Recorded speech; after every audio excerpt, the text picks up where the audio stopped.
नृसिंहवाडी येथील ग्रामपंचायतीमधील निवृत्त कर्मचारी बाळासाहेब साळुंखे यांची ग्रॅज्युइटी दिलेली नाही याच्या निषेधार्थ शुक्रवार दिनांक 10 रोजी आत्मदहन करण्याचा इशारा जिल्हा पोलीस प्रमुख तसेच ग्रामपंचायत पदाधिकाऱ्यांना दिला आहे। सत्तारूढ आघाडीनं पदाधिकारी व सदस्यांनी जाणून बुजून ग्रॅज्युइटी थकवली आहे। संबंधितांवर कारवाई करावी अशी मागणी त्यांनी निवेदनातून केली आहे। दरम्यान ग्रामपंचायत सत्ताधारी मंडळींनी संबंधित निवृत्त कर्मचाऱ्याची थकीत ग्रॅज्युइटी देण्याचा निर्णय घेऊन दिवाळी गोड केली आणि त्याच निवृत्त कर्मचाऱ्याला मागील वर्षीचे 2 महिन्याचा पगार बोनस म्हणूनही दिला असं उपसरपंच अमोल पुजारी विभूते यांनी सांगितलं। यावेळी पुढे बोलताना उपसरपंच अमोल विभूते म्हणाले की गावचा विकास हेच आमचं उद्दिष्ट आहे। राजकारण आम्ही कधी करत नाही आणि करणारही नाही। आम्ही गावच्या हिताच्या दृष्टीने काम करतो। श्री क्षेत्र नृसिंहवाडीच्या विकासासाठी जिल्हा नियोजन तसेच माजी पालकमंत्री दीपक केसरकर, लोकप्रिय खासदार धैर्यशील माने यांच्या माध्यमातून गावात विविध विकास कामांसाठी 6 कोटीचा निधी आणि आमदार राजेंद्र पाटील यड्रावकर यांच्या फंडातून सुमारे 4 कोटी असा केवळ 2.5 वर्षात आम्ही नृसिंहवाडीच्या इतिहासात पहिल्यांदाच जवळपास 10 कोटींचा निधी आणला। ही आमच्या कामाची पद्धत आहे। आम्हाला जनतेनं गावच्या विकासासाठी निवडून दिले आणि आम्ही गावच्या विकासावर जास्त भर देतो। कोणाची जिरवाजिरवी अथवा राजकीय सूडबुद्धीतून काम करत नाही हे जनतेला माहीत आहे। गावच्या हितासाठी आम्ही नेहमी तत्पर आहोत। बाळासाहेब साळुंखे हे ग्रामपंचायतीचे निवृत्त कर्मचारी आहेत। त्यांनी संभाजीनगर परिसरात अतिक्रमण केलं होतं याची जाणीव म्हणून त्यांची ग्रॅज्युइटी काही काळ प्रलंबित ठेवली होती। याबाबत कोर्टात दावा दाखल आहे। त्यांनी आत्मदहनाचा इशारा मागे घ्यावा। त्यांची रीतसर ग्रॅज्युइटी देण्यासाठी ग्रामपंचायत प्रशासन सकारात्मक आहे। ग्रामपंचायतीनं नेहमीच कर्मचाऱ्यांच्या बाजूने सकारात्मक भूमिका घेतली आहे। साळुंखे यांना 9 महिन्याचा बोनसही दिला आहे असं विभूते यांनी सांगितलं। यावेळी सरपंच पार्वती कुंभार, माजी उपसरपंच, महिला नेत्या, ग्रामपंचायत सदस्या सौ पूनम जाधव, सौ मंगल खोत, सौ विद्या कांबळे यांच्यासह सत्ताधारी आघाडीचे पदाधिकारी उपस्थित होते। मराठी एस न्यूजसाठी नृसिंहवाडीहून संदीप अडसूळ। नरसिंहवाडीच्या ग्रामपंचायतीमध्ये सत्ताधारी दत्तराज आघाडी याची सत्ता येऊन साधारणतः 2.5 वर्षाचा कार्यकाल झालेला आहे। या कार्यकाळामध्ये सर्वांगीण विकास नरसिंहवाडीचा या दृष्टिकोनातून सर्वच ग्रामपंचायत सदस्य प्रयत्नशील आहे। प्रत्येक विभागाचा सर्वांगीण विकास व्हावा, वाडीचं नावलौकिक व्हावं या दृष्टिकोनातून आम्ही सर्वजण एकत्रितरित्या प्रयत्न करीत आहोत। प्रत्येक विभागामध्ये चांगले रस्ते व्हावेत, गटरी व्हाव्यात, पिण्याच्या पाण्याची व्यवस्था, लाईटची व्यवस्था, स्वच्छता अशा विविध उपक्रमाद्वारे दत्तराज आघाडी ग्रामपंचायत सर्व ग्रामपंचायत सदस्य आम्ही प्रयत्नशील आहोत। नरसिंहवाडीच्या इतिहासामध्ये गेल्या बऱ्याच वर्षाच्या इतिहासामध्ये या वर्षभरामध्ये साधारणतः 10 कोटीच्या आसपास निधी आणून गावचा नावलौकिक वाढावा या दृष्टिकोनातून आम्ही प्रयत्न करत आहोत। संभाजीनगर या विभागाचा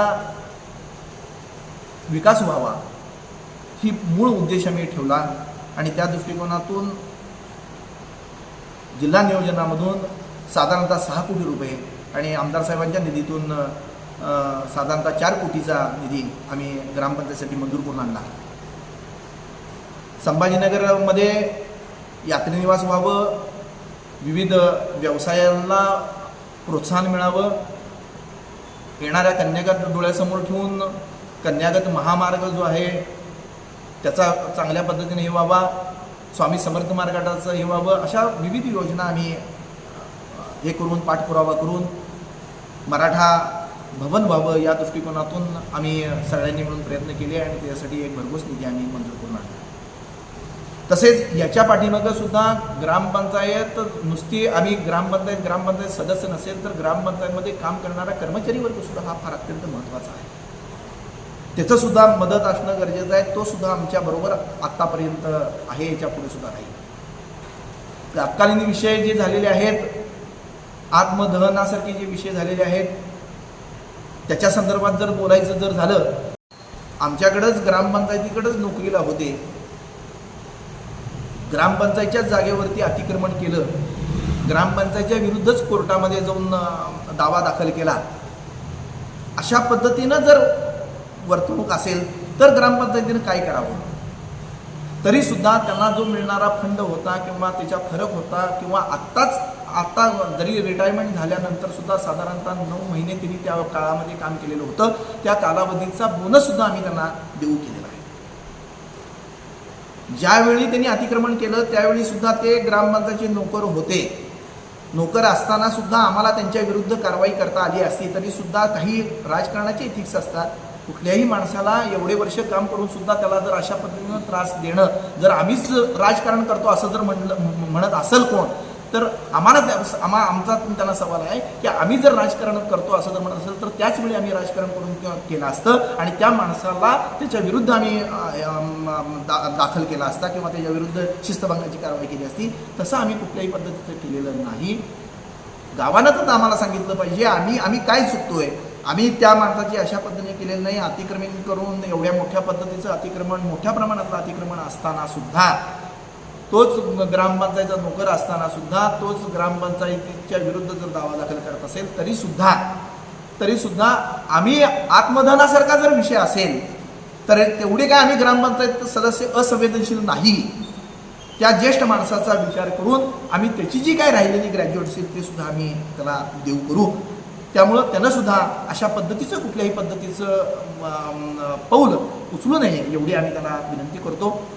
दुसरी गोष्ट, गावाचं नाव हे महाराष्ट्रभर आहे किंवा देशभर पातळीवर असताना अशा पद्धतीचं कुठलं तर आंदोलन होऊन या गावचं नावलौकिक ला कुठेतरी हे व्हावं अशा पद्धतीनं कुणीही अशा पद्धतीने करू नये. आपण सुद्धा योग्य पद्धतीनं वागणं गरजेचं आहे अशी मला या पत्रकार परिषदेच्या निमित्तानं मला सांगावंसं वाटतं. कोणतंही राजकारण, कोणतंही हे अशा पद्धतीनं आम्ही केलं नाही. कुठल्याही कर्मचाऱ्याच्यावर आकसबुद्धी आम्ही ठेवलेली नाही.